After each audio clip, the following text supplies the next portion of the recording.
शोभायमान।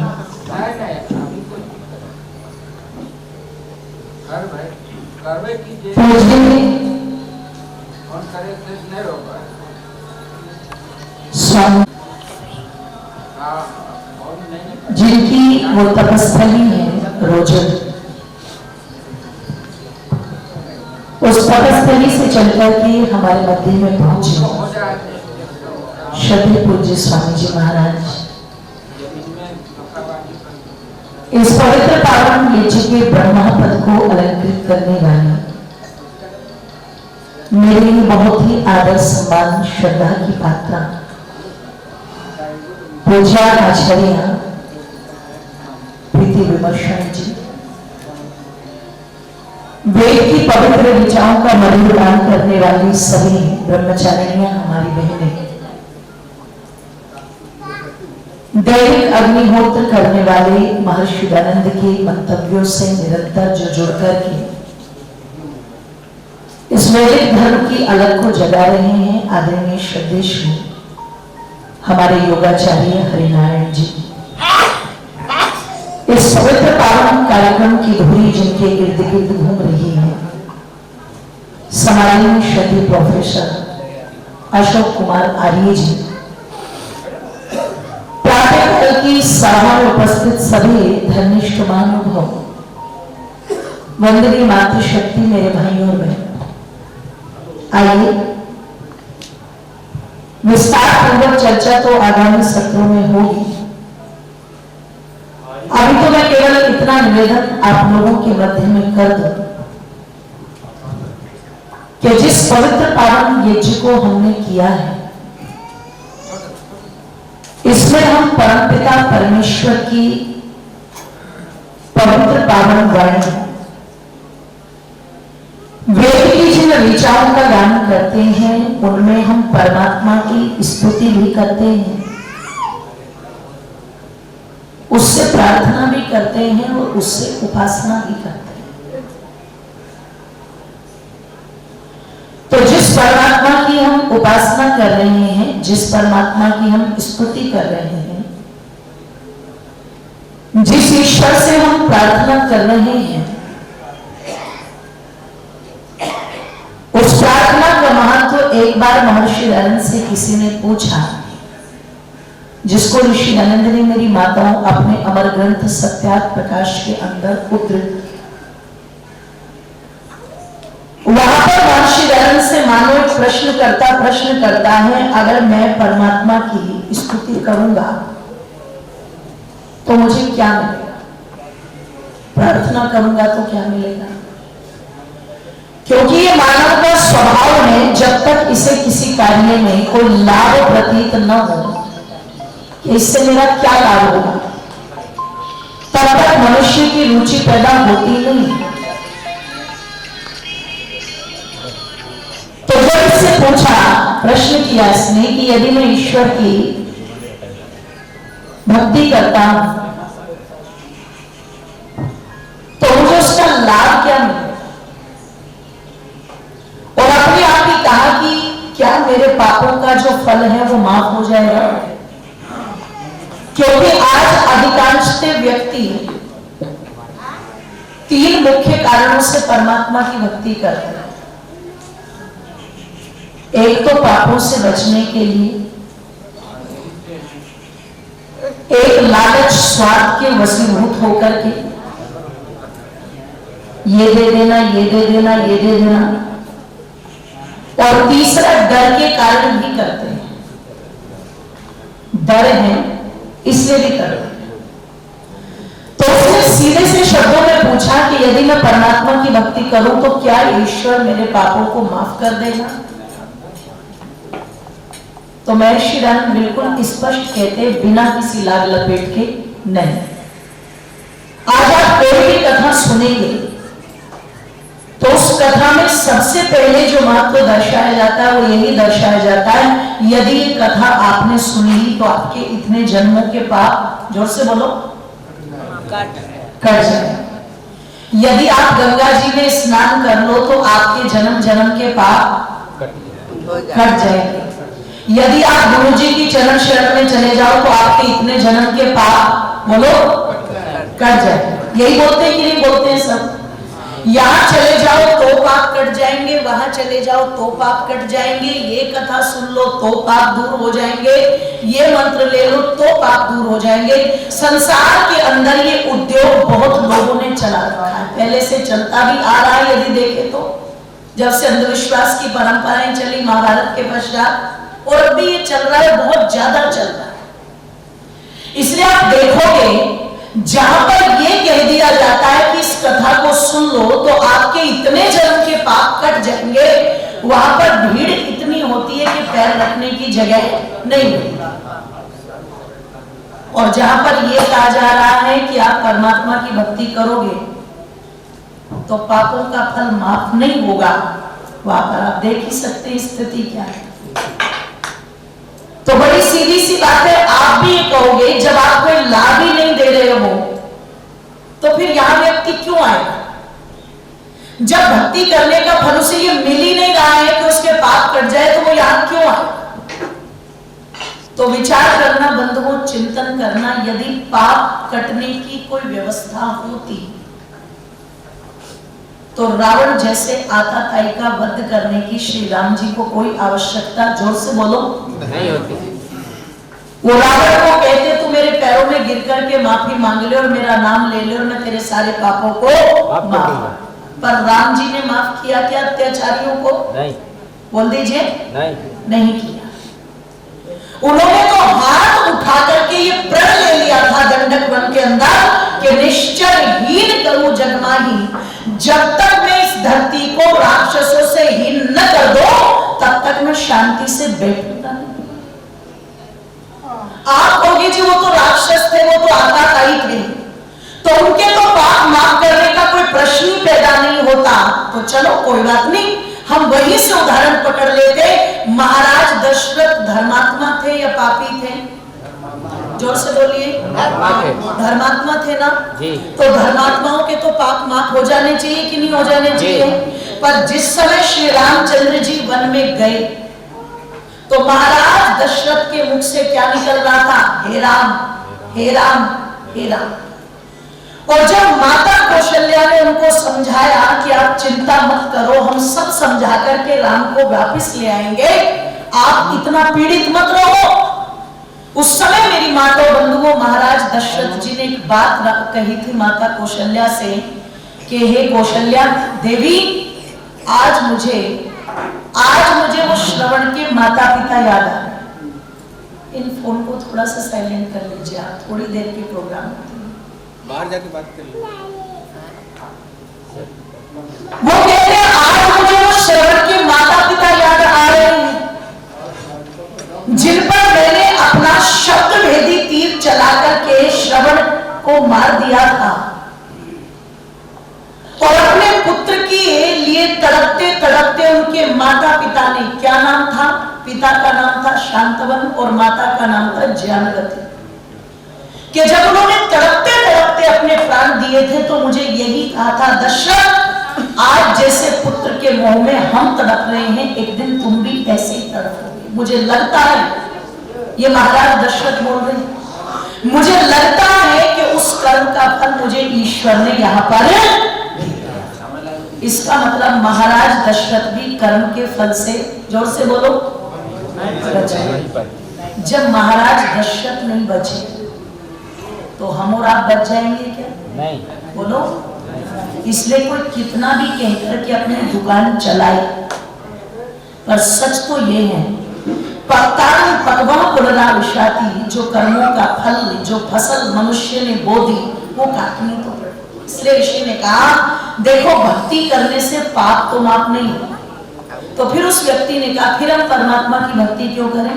तो तब ऋषि कहते हैं इससे दो लाभ, बस इतनी बात कह के वाणी को, इससे दो लाभ होंगे। और क्या होगा? प्रथम लाभ तो ये होगा कि जब जब तुम परमात्मा की भक्ति करोगे, जितना जितना तुम परमात्मा की भक्ति करोगे, जितना जितना उसके निकट जाने का प्रयास करोगे, उतना उतना पाप करने की प्रवृत्तियां अपने आप तुमसे दूर होती जाएगी। तुम्हारे अंदर पुण्य करने का भाव, शुभ कर्म करने का भाव वो जागृत होने लग जाएगा।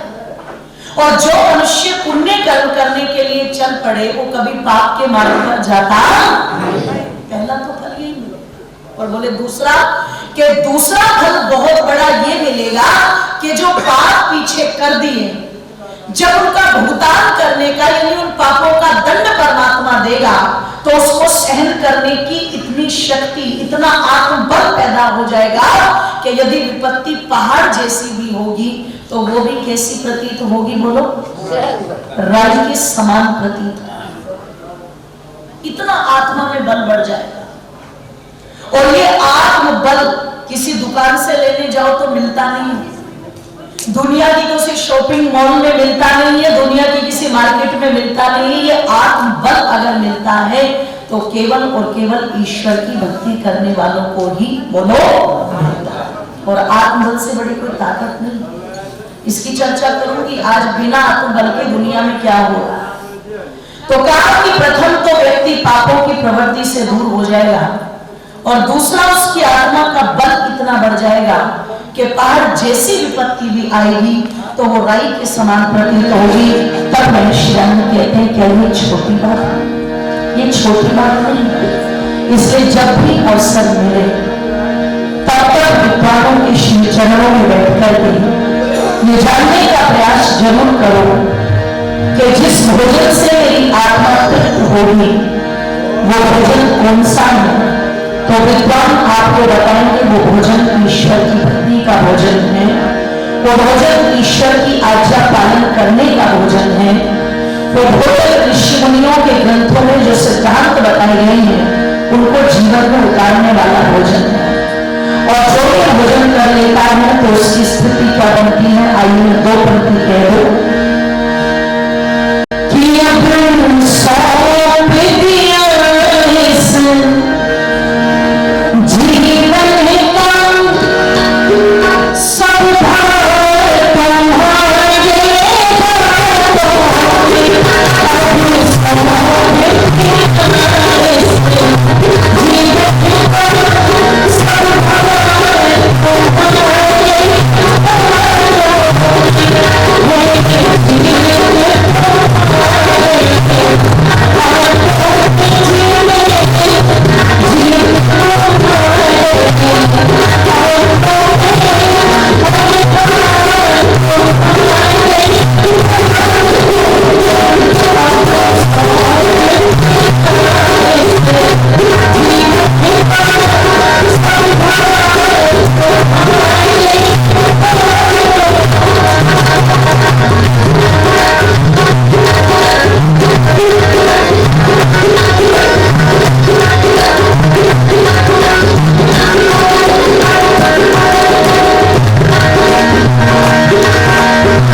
सौंप दिया इस जीवन का सद्भार तुम्हारे, बोलो, वो परमात्मा की व्यवस्था को तोड़ता मरोड़ता नहीं, वो सीधे सीधे ईश्वर की आज्ञा का पालन करके कहता, प्रभु कोई दुख अगर जीवन में आया है तो मेरी ही अपने कर्म का फल है, बस इस दुख को, इस कष्ट को सहने की शक्ति आप मुझे प्रदान करो। ये आत्मिक बल उस भक्त का बढ़ जाता है। ऋषि कहते हैं ये फल मिलते हैं। आओ हम भी इसी प्रकार से सच्चे रूप में ईश्वर की भक्ति करें। ये बहुत संक्षिप्त सी चर्चा आप लोगों के मंदिर में की, आप सबने सुना। सबका बहुत बहुत धन्यवाद। इति ओम शांति। अभी आपने जो है अंजलि आर्य का भक्ति रस का जो है परम पवित्र भजन सुन रहे थे। संसार का सबसे श्रेष्ठ कर्म ये है और शास्त्रों में कहा है, आइए का उच्चारण करेंगे, सभी बोलेंगे, सभी से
समस्त सम्मानित विद्वज्जन महानुभाव,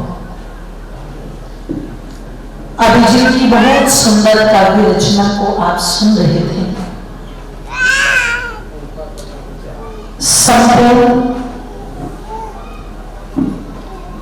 क्षेत्रों के अंदर जाकर के जिन्होंने सनातन धर्म की धर्म ध्वजा को लहराया है, बहुत मेहनत करते हैं, पुरुषार्थ करते हैं और बहुत अच्छे संगठन आपने स्थान स्थान पर बना करके इस अलग को जगा रखा है। ऐसे समारोह में श्रद्धेय हमारे भ्राता श्री पंडित संजय सत्यार्थी जी बड़ी कुशलता के साथ मंच का संचालन कर रहे हैं। योगाचार्य हरिनारायण जी इस पवित्र पावन कार्यक्रम के सूत्रधार आदरणीय श्रद्धेय प्रोफेसर अशोक आर्य जी, इस कार्यक्रम के सभी संरक्षक एवं सभी पदाधिकारीगण, सभी धन्यष्ट महानुभाव, वंदनीय मातृशक्ति, मेरे भाई और बहनों, एक बार सभी सीधे होकर के बैठेंगे। आप लोगों के मध्य में ये जो 3 दिवसीय कार्यक्रम चल रहा है, आज इसका ये द्वितीय दिवस है और द्वितीय दिवस का ये जो सत्र चल रहा है, इसमें बहुत सुंदर विचार आपने मुझसे पहले भी सुने हैं। मेरे बाद भी बहुत अच्छे विद्वानों के विचार आप लोगों को सुनने को मिलेंगे। इस सत्र का जो समय मेरे लिए निर्धारित किया गया है, आइए उस सत्र में समय की परिधि में अपने आप को बांधती हुई थोड़ी सी चर्चा मैं आप लोगों के बीच में रखती चलूं, इसी आशा और विश्वास के साथ कि आप उसको ध्यानपूर्वक सुनेंगे और अपने अमल में लाने का प्रयास करेंगे। अभी आप लोगों के सामने हमारे आदरणीय श्री सत्यार्थी जी ने महर्षि दयानंद के व्यक्तित्व के बारे में बताया और ऋषि दयानंद का इस देश के प्रति, इस राष्ट्र के प्रति क्या दर्द था, क्या उनकी टीस थी, जिसके लिए वो सब कुछ छोड़ करके निकल पड़े। आज व्यक्ति कोई भी कार्य करता है तो ध्यान रखना, बहुत सारी चीजें मन के अंदर रहती हैं। पर महर्षि दयानंद के मन में केवल और केवल एक ही टीस थी, एक ही दर्द था कि ये जो भारत राष्ट्र है, जिसको धर्मगुरु कहा जाता है, जिसको विश्व गुरु कहा जाता है, ये उस उपाधि तक जाना चाहिए। और इसके लिए मेरी माताओं महर्षि दयानंद ने अलग जगाने का काम किया। किस समय में? आज आपको स्थान स्थान पर दीवारों पर पढ़ा हुआ मिलता होगा, लिखा हुआ मिलता होगा, पढ़ी लिखी लड़की, रोशनी घर की। ये मिलता है कि नहीं मिलता है? बोलो, मिलता है। भारत का कोई भी प्रांत हो, प्रत्येक प्रांत के अंदर महिलाओं की शिक्षा के लिए, महिलाओं को स्वावलंबी बनाने के लिए तरह तरह की योजनाएं सरकार चलाती है। कन्याओं के लिए योजना बहुत सारी चलती है। कन्नू महाराज के लिए कोई योजना है या नहीं है, ये मैं नहीं जानती। आप जिस भी प्रांत में चले जाओ, आप हरियाणा में आओगे तो छोरा छोरी के नाम से योजना चलेगी, छोरियों के नाम से। अभी मैं मध्य प्रदेश में, मेरी कथा थी 7 दिवसीय वैदिक श्री राम कथा, जो महर्षि वाल्मीकि के आधार पर। बेटे ये बच्चों को शांत करना, एक बार शांत बैठो, बिल्कुल आराम से बैठो। मध्य प्रदेश के अंदर वहां के जो मुख्यमंत्री है, उन्होंने योजना चला रखी है, लाडली योजना। आपके बिहार में भी कन्याओं के लिए कोई ना कोई योजना जरूर होगी और जहां तक मैं समझती हूँ शायद बेटियों के नाम से चला रखी होगी। क्यों जी? यही है ना? यही है जी, कन्या विवाह, मतलब कन्या बेटियां, ये शब्द रखते हैं हर प्रांत में। तो आज जो कह रहे हैं कि बेटी बचाओ, बेटी पढ़ाओ, बेटियों को आगे बढ़ाओ, ये एजेंडा किसी पार्टी का नहीं है, ना तो ये भारतीय जनता पार्टी का व्यक्तिगत मुद्दा है, ना ये नरेंद्र मोदी जी का व्यक्तिगत मुद्दा है। मां भारत के बाद में इस नारे को अगर सबसे पहले मेरी माताओं किसी ने लगाया तो वो महर्षि गणेंद्र ने लगाया। बेटियों को बचाना भी है, बेटियों को पढ़ाना भी है और बेटियों को आगे बढ़ाना। और ये ऋषि गणेंद्र ने नारा उस समय में लगाया, ध्यान रखिएगा, जिस समय अगर बेटा घर के अंदर पैदा हो जाए तो थाली बजा दो, गीत गाओ, लड्डू बांटो, ढोल बजाओ, डीजे बजाओ, यही करते हैं ना आज भी। उस समय भी लोग यही करते थे। अगर बेटा पैदा हो गया तो मिठाइयां बांटते थे, लड्डू बांटते थे, बड़े खुश होते थे, बेटा आ गया। वंश को चलाने वाला आ गया, परिवार को आगे बढ़ाने वाला आ गया। और बेटे के हाथ से अगर हमें मुखाग्नि दी जाएगी तो हम भी स्वर्ग तक पहुंच जाएंगे, मोक्ष तक पहुंच जाएंगे, ये माता पिता की धारणा थी। और अगर बेटियां पैदा हो गई तो क्या करते थे स्वामी जी? मुंह लटका के बैठ जाते थे। और पुरुष तो मुंह लटकाते थे, महिलाएं तो जो दादी होती थी, नानी होती थी, वो तो छाती कूट कूट के रोने लगती थी कि बेटी हो गई। महिला की सबसे बड़ी दुश्मन है, ध्यान रखना, गलत तो नहीं कह रही हो ना? आज की महिला ही महिला की सबसे बड़ी दुश्मन है। अगर बेटा पैदा हो गया तो लड्डू बांटे जाते थे और बेटी पैदा हो गई तो दुख से गर्दन लटका ली जाती थी। पता लगा इतना अत्याचार था कि अगर बचपन में 2 बच्चों की शादी कर दी और किसी कारण से जो बचपन में शादी हुई है वो लड़का मृत्यु को प्राप्त हो गया, तो चाहे वो लड़की 4 साल की हो, चाहे वो 8 साल की हो, चाहे 10 साल की हो, चाहे 15 साल की हो, उसको क्या माना जाता था? बोलो, विधवा। और विधवा मान लो तो कोई बात नहीं, लेकिन सबसे बड़ी विडंबना क्या थी कि उसका दोबारा विवाह नहीं हो सकता था। आज भी भारत के बहुत सारे स्थान ऐसे जहां पर ये कुरीतियां आज भी है, आज भी है। वो चाहे बेचारी 10 साल की है, चाहे 15 साल की, पर उसको विधवा माना जाता था, उसका दोबारा विवाह नहीं करते थे। चलो कोई 50-60 साल की हो तो हम सोचे,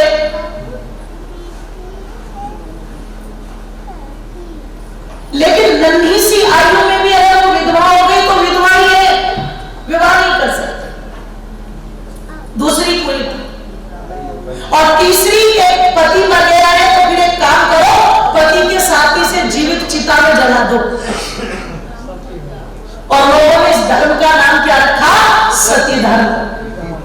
सोचो, आपके बिहार से लगता हुआ बंगाल, और बंगाल के अंदर जो राजा राम मोहन राय थे, जब उनके बड़े भाई की मृत्यु हो गई तो उनकी पत्नी का नाम था आलोक मंजरी। मां तो ध्यान से सुनना। और जिस समय राजा राम मोहन राय के भाई की मृत्यु हुई, राजा राम मोहन राय उस समय बहुत छोटे थे। अब क्या हुआ? पति मर गया है तो बोले पत्नी को सजाओ। किस लिए सजाओ? कि पति के साथ इसको भी चिता में डालेंगे, सती धर्म का पालन करेंगे।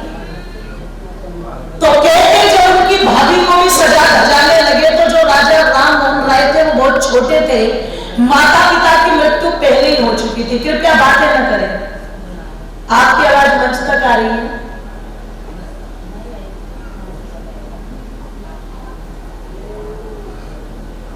निवेदन करेंगे आप लोगों के मध्य में कि राजा राम मोहन राय के माता पिता पहले ही मर चुके थे और वो छोटे हैं, भाई भी जा चुका है, इकलौता सहारा कौन बची? भाभी। तो जिस समय वो भाभी को सजाने धजाने लगे तो राजा राम मोहन राय अपनी भाभी के पैर पकड़ के कहते हैं, मां, ये मेरे देश की संस्कृति है, यहाँ भाभी को भी मां कहकर के संबोधित किया जाता था। वो कहते हैं, मां, मेरे माँ बाप तो पहले ही चले गए, भैया मुझे छोड़कर के चले गए। इस पूरे संसार के अंदर मुझ बालक का केवल इकलौता सहारा तुम हो, और अगर तुम भी मुझे छोड़ करके चली जाओगी तो मुझे अनाथ का पालन पोषण कैसे होगा, जब एक बेटे की तरह, एक छोटे से बच्चे की तरह राजा राममोहन राय ने अपनी भाभी के चरण पकड़ के ये बात कही तो अंदर से ममता उमड़ पड़ी और वो हाथ जोड़ करके समाज के लोगों के सामने बोली थी, देखो ये मेरे बेटे की तरह है, ये मेरा देवर नहीं है, ये मेरा बेटा है और मेरे बाद इसका कोई नहीं रहेगा, कम से कम इतनी दया मुझ पर कर लो कि मुझे जीवित छोड़ दो, मैं अपने इस बेटे का पालन पोषण किसी प्रकार से कर लूंगी, चाहे मुझे मजदूरी करनी पड़े, कुछ भी करना पड़े, पर तुम इतनी कृपा कर दो। बंधुओं जरा सोचना विचार करना, जो लोग कहते थे ना हम धर्म के ठेकेदार, हम तो धर्म को सुरक्षित कर रहे हैं, उन्होंने उस आलोक मंजरी की एक न सुनी, उन्हें राजा राममोहन राय के आंसुओं पे मेरी माता बिल्कुल भी तरस नहीं आया और राजा राममोहन राय की आंखों के सामने घसीटते हुए आलोक मंजरी को शमशान घाट तक ले गए आरती के साथ और जब वो रो रही थी, चीख रही थी, तो ढोल जोर जोर से बजवा दिए ताकि उसके चीखे किसी के कानों में न पड़े और तड़पते तड़पते राजा राममोहन राय की आंखों के सामने ही उनके भाई को चिता पर रखा, राजा राममोहन राय से आग लगवाई और उनकी भाभी को जलती हुई आग में फेंक दिया। इतिहास के पन्नों को पढ़ने पर पता लगता है एक नहीं दो बार वो अग्नि से निकल करके आई, आग लगे पर चारों तरफ लाठियां लेकर के खड़े हो गए, वो जिधर से भी निकलती लाठी मार करके तुरंत उसे अग्नि में जलने के लिए मजबूर किया गया। आप सोचो, तड़पती तड़पती वो जला दी गई राजा राममोहन राय की आंखों के सामने, उसकी चीखें न सुनाई दे, ढोल बजवा दिए गए, तब राजा राममोहन राय ने प्रण किया कि मैं सती प्रथा के खिलाफ आवाज उठाऊंगा। विचार करना, चिंतन करना, महर्षि दयानंद की आंखों के सामने उनके घर की स्त्री जलाई नहीं गई, पर प्रत्येक मां को मां मान करके, प्रत्येक बहन को बहन मान करके, प्रत्येक बेटी को बेटी मान करके महर्षि दयानंद ने सारी महिलाओं के लिए आवाज उठाई और ये कहा, अगर पति के मरने पर पत्नी को जीवित चिता में जलाकर के सती धर्म का पालन कर रहे हो तो फिर एक काम करो, पत्नी के मरने पर पति को भी तो जलाओ, सता धर्म भी तो चलना चाहिए। अच्छा ताली बजाओ तो सारे बजाओ, नहीं बीच में चटर चटर तो करो, सारे बजाओ, चलो दोबारा बजाओ, कुछ तो जोश होना चाहिए, है ना। वैसे आपकी गलती नहीं, कार्यक्रम भी नॉन स्टॉप ही चल रहा है। बोलिए सत्य सनातन वैदिक धर्म की। आप विचार करना, पुरुष का सदा धर्म भी चलना चाहिए, तब लोगों को लगा भैया उसको बंद करो सती प्रथा को, नहीं तो बाबा को सबको भुगवा देगा, है ना। तो आप विचार करना, एक मुद्दा नहीं था उस समय, बहुत सारे मुद्दे थे और बहुत सारे मुद्दों को लेकर के महर्षि दयानंद ने नारी जाति के लिए आवाज उठाई। जिस नारी को उस समय पैर की जूती कहा जाता था, ऋषि दयानंद ने उसी नारी को सर की पगड़ी बदलाने का काम किया। जिस नारी के बारे में लोग ये कहते थे कि ये तो अपवित्र है, महर्षि दयानंद ने कहा नारियों को यज्ञोपवीत दो, जनेऊ दो, बोले नहीं दे सकते, नारियों को वेद पढ़ाओ, बोले नहीं पढ़ा सकते, ऋषि ने कहा क्यों नहीं पढ़ा सकते, बोले ये अपवित्र है, ये शूद्रा है। विचार करना, उस समय महर्षि दयानंद ने कहा था अगर तुम नारी को अपवित्र मानते हो, अगर तुम नारी को शूद्र मानते हो तो इनसे पैदा होकर के, इनसे जन्म लेकर के तुम्हें पवित्रता की उपाधि किसने दे दी? तुम्हें किसने ब्राह्मण क्षत्रिय वैसे बोल दिया? अरे ये तुम्हारी पैदा करने वाली है, अगर तुम अपने आप को पवित्र मानते हो तो तुम्हें जन्म देने वाली तो तुमसे कहीं ज्यादा पवित्र है। इसलिए इस नारी का सम्मान करना सीखो। इसलिए आज जो दीवारों पर लिखा हुआ मिलता है ना, नारी का सम्मान करो, है ना। पढ़ी लिखी लड़की, रोशनी घर की, ये सारी देन आर्य समाज और महर्षि दयानंद की है। और महर्षि दयानंद ने मेरी माताओं आपके लिए ये जो आवाज उठाई थी, ये क्यों उठाई थी उसको भी जानना बहुत जरूरी है। और ऋषि दयानंद ने इसलिए उठाई थी कि अगर घर को घर बनाने का कार्य होता है तो मैं मानती हूं कि उसमें पुरुष का योगदान होता है, पर जब तक घर की स्त्रियों के अंदर जागरूकता नहीं होगी, समर्पण नहीं होगा, सेवा भाव नहीं होगा, तब तक घर कभी भी घर बनने वाला बोलो। इसलिए कहा जाता है गृहिणी गृह उच्चते, घर को घर बनाने का काम अगर करेगी तो कौन करेगी बोलो? महिला करेगी, स्त्री करेगी। इतना ही नहीं, अगर घरों की सेवा घर के अंदर होगी, देखो अगर घर की महिला चाह ले तो बड़े घर के अंदर देवी देवताओं की तरह पूजे जाएंगे। अगर वो महिला थोड़ी सी विरोध में चली जाए तो उनका अपना बेटा उन्हें वृद्धाश्रम का मुंह दिखा देता है कि नहीं दिखा देता है? ये सारी समर्थ है, ये सारी शक्ति महिला के हाथ में होती है। तीसरी बात कि बच्चों को संस्कार देने का कार्य भी अगर करेगी तो वो कौन करेगी जी बोलो? महिला करेगी, मां करेगी। इसलिए बच्चे की पहली गुरु भी किसको कह दिया? मां को।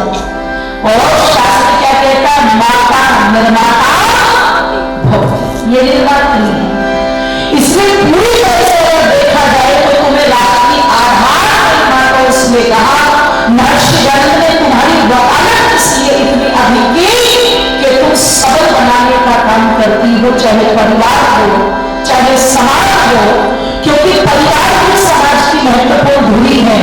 अगर परिवार मजबूत होंगे तो राष्ट्र अपने आप मजबूत होंगे। अगर परिवारों से संस्कारवान संतानें निकलेगी तो राष्ट्र अपने आप बढ़ता चला जाएगा। आज परिवारों का मुद्दा भटक रहा है, आज मां अपने कर्तव्य को भूल रही है, पिता के दायित्व को भूल रहा है। इसलिए जिस राष्ट्र को पता चला कि कोई सदाचारी संतानें चाहिए थी, कोई क्रांतिकारी संतानें चाहिए थी, आज सदाचारी क्रांतिकारी कम मिल रहे हैं और व्यभिचारी अनाचारी अत्याचारी जोर से बोलो ज्यादा मिल रहे हैं। वो ज्यादा मिल रहे हैं, वो ज्यादा मिल रहे हैं। और क्यों मिल रहे हैं? एक बात बताना आप मुझे, और बड़ी जिम्मेदारी के साथ बताना। एक किसान जो खेत के अंदर बीज डालता है ना, वो जिस समय खेत में बीज डालता है तो दुकानदार के पास जाकर के एक बात कहता है, भैया अच्छी नस्ल का बीज देना। बोलता है कि नहीं बोलता है जी? जोर से बोलिए। वो कह रहे हैं 2 रुपए 10 रुपए महंगा हो, लेकिन अच्छी क्वालिटी अच्छी नस्ल होनी चाहिए, क्योंकि नस्ल अच्छी होगी बीज की तो फसल भी, अगर नस्ल खराब है तो फसल भी। यहां पर इस उदाहरण को हम जोड़ ले परिवार के अंदर और हम बात करें वर्तमान पीढ़ी की, तो आज बहुत आसानी से कह दिया जाता है बच्चे बिगड़ गए, बेटे बिगड़ गए, बेटियां बिगड़ गई, ये बोलते हैं ना वो। पर मैं बड़ी जिम्मेदारी से एक बात आपको कह रही हूं, जो बच्चे हैं, जो युवा पीढ़ी है, जो न्यू जनरेशन है, वो फसल है, पर उनके जो माता पिता है, उनके जो बड़े बुजुर्ग हैं, वो क्या है? उनकी नस्ल है। अगर नस्ल अच्छी है, अब बोलो क्या होगा? और अगर नस्ल में गड़बड़ है तो जोर से बोलो फसल अपने आप गड़बड़ होगी। आप अगर युवा पीढ़ी को कहते हो वो बिगड़ गए हैं तो बड़े भी कम नहीं है। 80 साल के बुजुर्ग सत्संग में चल करके नहीं पहुंच गए, पर अगर उन्हें पता लग जाए ना कि हरियाणा से सपना चौधरी आई है ठुमके लगाने के लिए, तो वो तुरंत पहुंच जाएंगे वहीं पर। बताओ बिगाड़ होगा कि सुधार होगा? बड़ों से कहो कि शराब छोड़ दो, गुटखा छोड़ दो, बीड़ी छोड़ दो, बोले छूटती नहीं है। और बच्चों से ये अपेक्षा की जाती है कि राम बन जाएंगे क्या बोलो? अरे जहां बड़े बिगड़ गए और छोटों के बिगड़ने में देर नहीं लगती। और छोटों का सुधार करना है तो बड़ों को अपने अंदर झांक करके देखना पड़ेगा कि हम कितना सुधार के मार्ग पर चल रहे हैं, छोटी पीढ़ी अपने आप सुधर जाए, ये देखना पड़ेगा, ये विचार करना पड़ेगा। आज वो विचार करने को ना तो मां तैयार है, ना वो विचार करने को पिता तैयार है। पता लगा एक गर्भवती माता जिसको कोई देशभक्ति की, धर्म भक्ति का ग्रंथ पढ़ना चाहिए, शुद्ध सात्विक भोजन करना चाहिए, अच्छे चित्रों को देखना चाहिए ताकि उसके बालक का चरित्र अच्छा बने, वो टीवी खोल करके हाथ में रिमोट लेकर के सलमान खान के ठुमके देख रही है। अब आप मुझे बताइएगा, जब इस प्रकार का आचरण एक गर्भवती मां का होगा तो तो 9 महीने बाद उसके पेट से भगत सिंह पैदा होगा या नचकैया पैदा होगा? बोलो, नचैया पैदा। वो नचकैया पैदा होगा, कोई क्रांतिकारी और वीर पैदा होने वाला नहीं है। जो माता पिता टीवी पर बैठकर के अश्लीलता अपनी आंखों से देख रहे हैं, उस समय को याद करो। मुझे अपना बचपन आज तक याद है, तो ज्यादा बड़ी बात नहीं हुई। अगर मैं आज से 27-28 साल पहले की भी बात करूं, तो मुझे बिल्कुल अच्छी तरह से वो अपना बचपन का धुंधला सी चीजें ध्यान में आती है कि अगर न्यूज चैनल पिताजी या दादाजी देख रहे हैं और वहां भी कोई गलत सा कोई ऐड आ गया, बहुत थोड़ा सा गलत कोई ऐड आ गया, वो तुरंत या तो टीवी बंद कर देते थे या चैनल को बदल देते थे। क्यों? ताकि बच्चों पर कोई गलत असर, जोर से बोलो, ना। आज टीवी पर कौन सी गलत चीजें नहीं है जो ना परोसी जा रही हो। और टीवी को देखने के लिए तो घर में बैठना भी पड़ता था लोगों, पर आज तो चलते फिरते टीवी सबकी जेब में है कि नहीं है?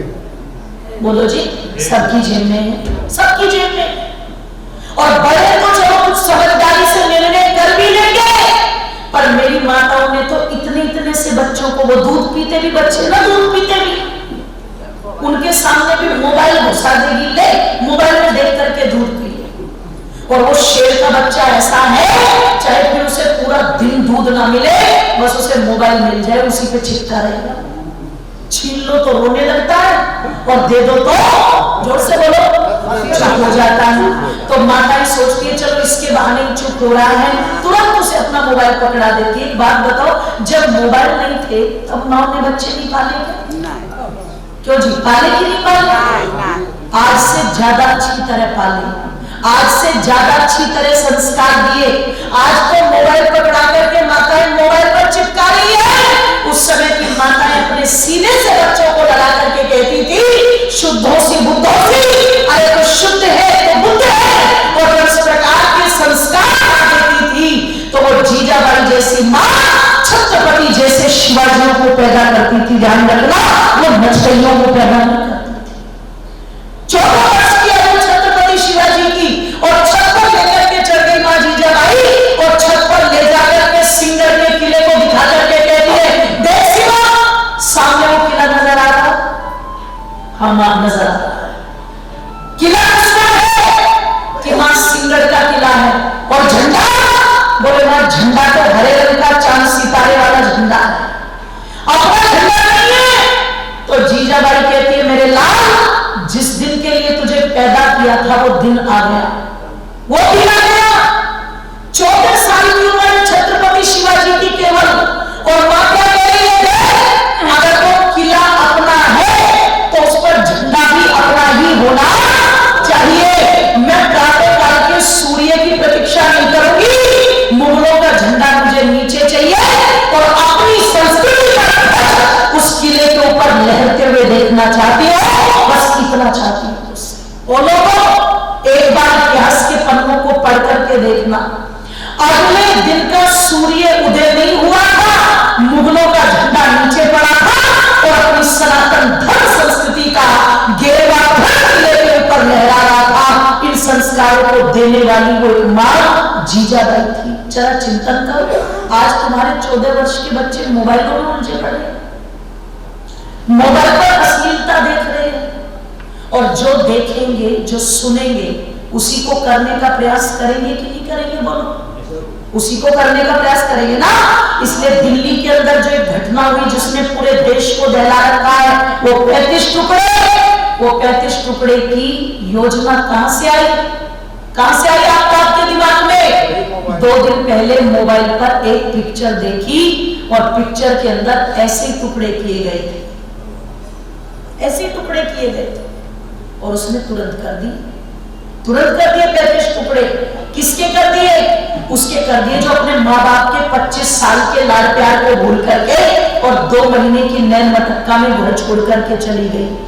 ये जो आज संस्कार नहीं दिए जा रहे, विचार नहीं दिए जा रहे, इसी के कारण ये युवा पीढ़ी इतनी भटक रही है।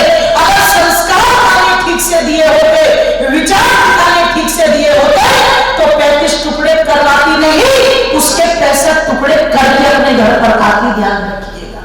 आज सोचो हम किस दिशा में जा रहे हैं, किस विचार की तरफ हम जा रहे हैं। इसलिए कहते तो है कि ये फसलें बिगड़ गई, फसलें बिगड़ गई, पर फसलों से पहले नस्लों के अंदर कितनी गड़बड़ आई है ये हमें देखना जरूरी है।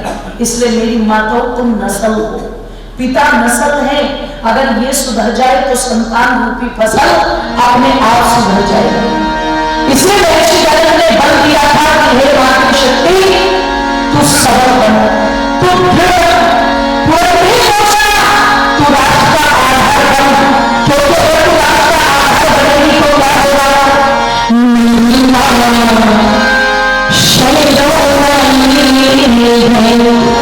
कौन सी शेरवाली? आप ही शेरों वाली। मम पुत्रो शत्रु मना मम भूमिका लाड, जो शेर जैसे बेटों को पैदा कर दे वही क्या होगा? तालियों को खोल भी देना और बोल देना। नहीं, भजन के साथ ही है ना, इलेक्शन वाली तालियां, भजन के साथ वाली तालियां।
बोलेंगे ये हमारे भाई हैं, हम अपने भाइयों को नहीं रखेंगे, जो जाना चाहे वो जाए, पर हम अपने भाइयों को नहीं रखेंगे, ये कहकर के साबरमती के संत ने आग लगाई थी। आज तक देश भुगत रहा है, याद रखिएगा। ये है साबरमती के संत का कमाल। और साबरमती के संत का कमाल और क्या, बहुत सारे कमाल, बहुत सारे कमाल। तो जो लोग कहते हैं ना अगर ये ना आते तो देश आजाद ना होगा, चरखा चलाने से आजादी मिल गई, देश को चरखा चलाने से आजादी मिली। वो तो क्रांतिकारियों के गरम गरम खून पर कह रहे थे और उसे लाने में सबसे बड़ा योगदान अगर किसी का रहा तो मेरी माताओं ने सपूत था भारत माता का।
बिल्कुल ही मरे मरे बैठे, आवाज निकल ही नहीं रही बिल्कुल भी, है ना। अब कुछ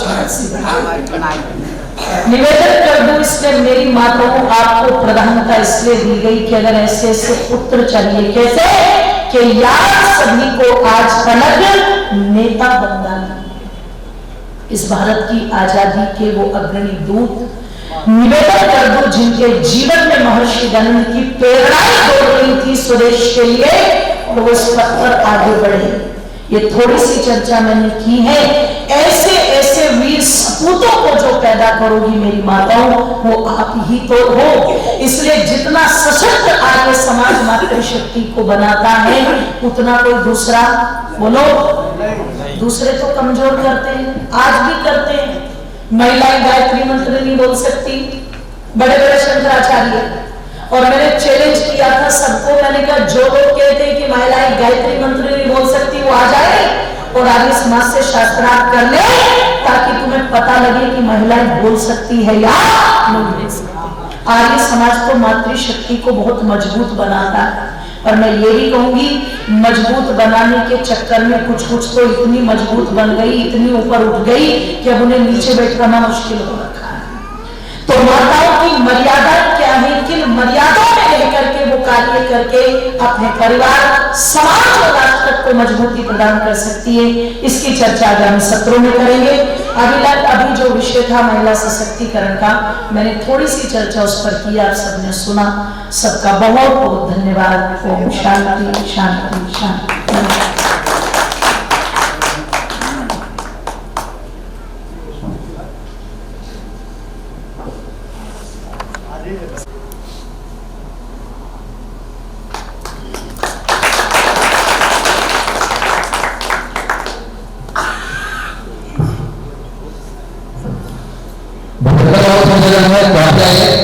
और उनको 50 पुस्तक देकर सम्मान करें। हमारे कार्यक्रम को वापस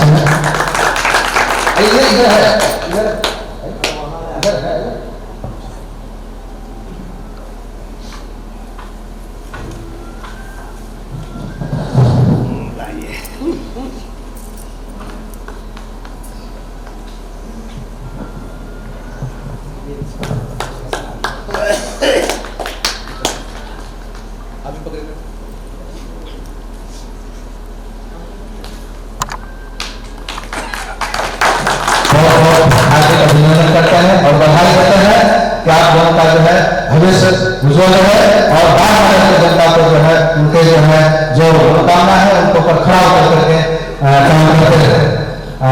1 मिनट में आप अपना उद्बोधन लोगों को थोड़ा मैं बाहर की जनता को, खासकर महिलाओं को मैं वचन देता हूँ, मैं पुण्य जगह कर वो पुण्य वचन देता हूँ कि कभी कोई जो सम्मान जीने नहीं दूंगा।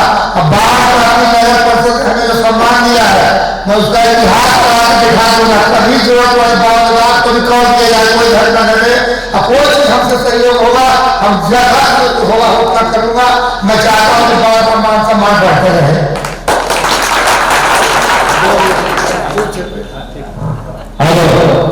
सरकारी नीति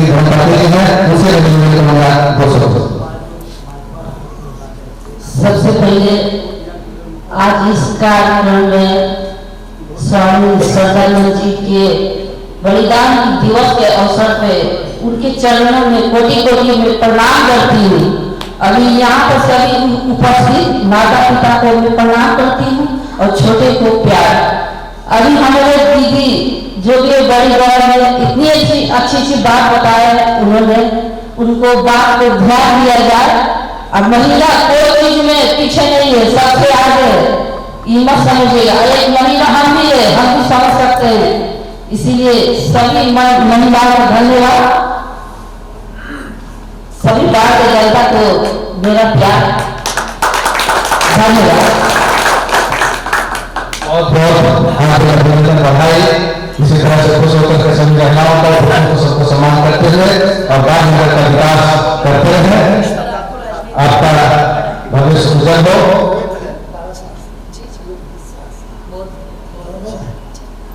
आप जनता की सेवा के बहन भाई सब माता एकदम हम लोग आगे ले जाएंगे। बिल्कुल धन्यवाद, बहुत अच्छा विचार दिया आपने। आइएगा, सुनिएगा, फिर आकर के कल का कार्यक्रम चलता रहेगा।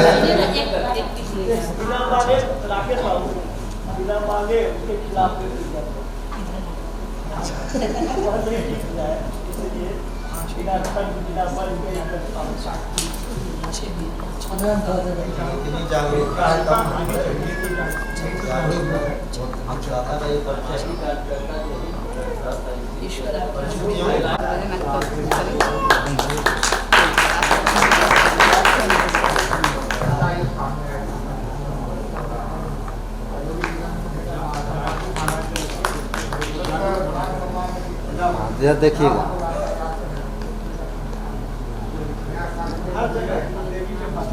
बहुत बहुत धन्यवाद। अब महेंद्र आए हैं जो तारापुर से मुंगेर आए हुए हैं, जो प्रदर्शक है, उनको मैं मंच पर बुलाना चाहूंगा। संजय से आग्रह है क्या उनका सम्मान करें।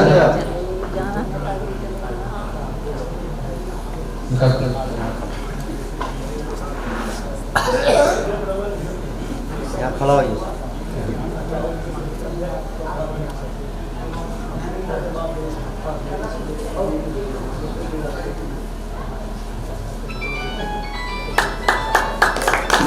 फोन का पत्ता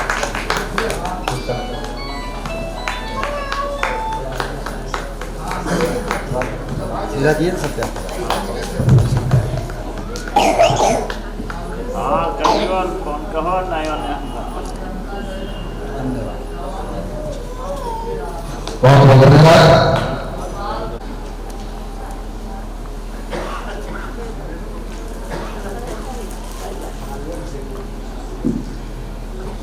राकेश बाबू से निवेदन करूंगा कि कृपया इनका सम्मान करें। आइए राकेश जी।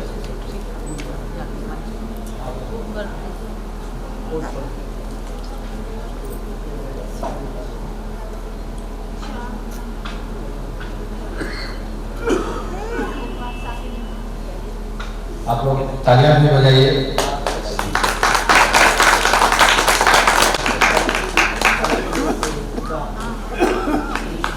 तालियां बजाइए।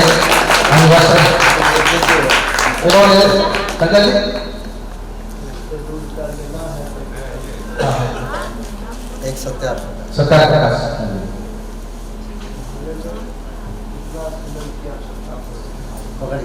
ये बहुत ही इनका परिवार जो है पूरे आर्य समाज है और आर्य समाज की परंपरा के अंदर जो है 100 साल में बहुत ही उच्च कोटि का बहुत बड़ा जो है यज्ञ मंडप का निर्माण किया है।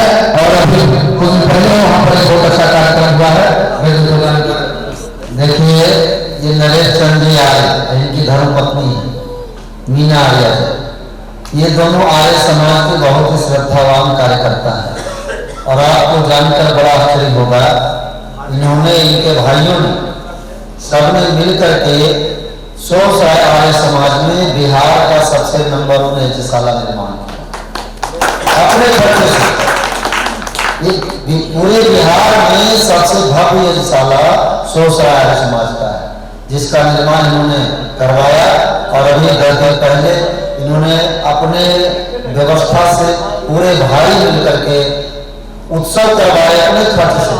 बड़े बड़े विद्वानों को, आचार्य जगन्नाथ कुमार शास्त्री, पंडित नरेश दत्त जी, भाई निर्देशक, इन लोगों को बुला करके 3 दिनों तक बड़ा शानदार कार्यक्रम करवाया। तो ऐसे आर्यजन हमारे मध्य में उपस्थित हैं।